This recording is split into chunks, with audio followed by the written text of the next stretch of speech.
시사 초점 전남 동부입니다.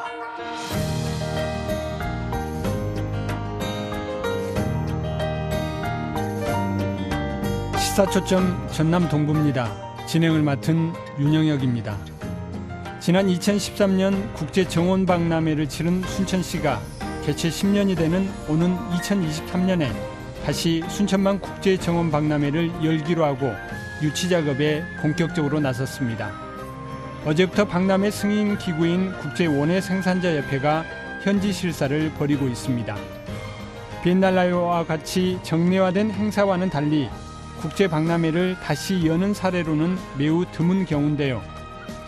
정원이라는 인공이 가미된 자연이 갖는 지속성과 변화의 힘 때문에 가능한 게 아닐까 싶습니다. 재차 박람회를 치르는 입장에서 보면 순천이라는 공간적 연속성에 10년이라는 시간의 변화를 보여주는 것이 주된 고민이 될 것으로 보입니다.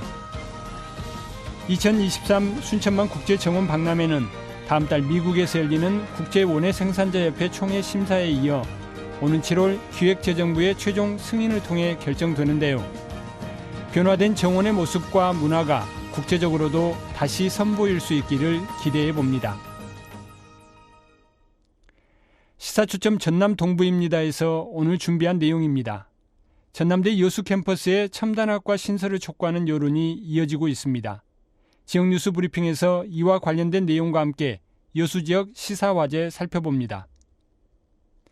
순천시립청소년교향악단이 내년부터 폐지된다는 소식이 전해지면서 지역사회에 논란이 일고 있습니다. 시사 이슈 오늘에서는 순천시 입장 들어봅니다. 2023 순천만 국제정원박람회 개최를 위해 국제원예생산자협회가 순천만 국가정원을 찾아 현지 실사를 진행하고 있습니다. 리포터 취재 현장에서 다녀왔습니다. 전남 동부 지역은 오늘 구름 많은 날씨 이어지겠습니다. 이 시각 주요 뉴스입니다.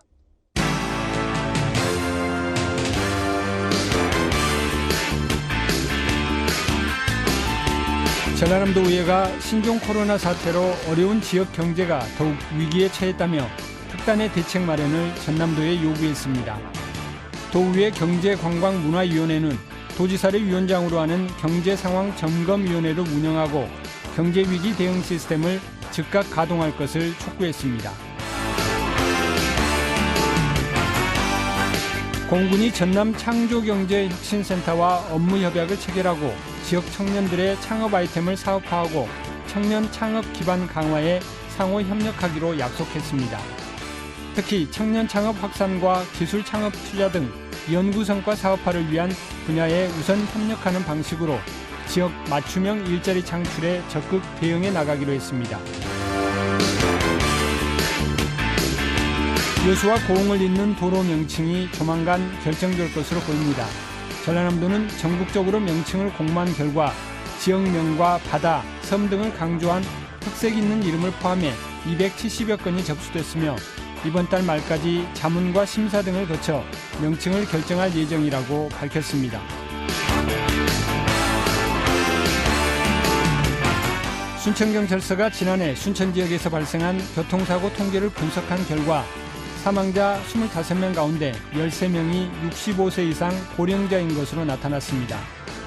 순천경찰서는 이와 관련해 노인복지관과 경로당을 돌며 교통안전 교육과 홍보 활동을 강화하는 한편 음주운전과 과속 등 교통법규 위반 행위를 강력 단속할 방침입니다.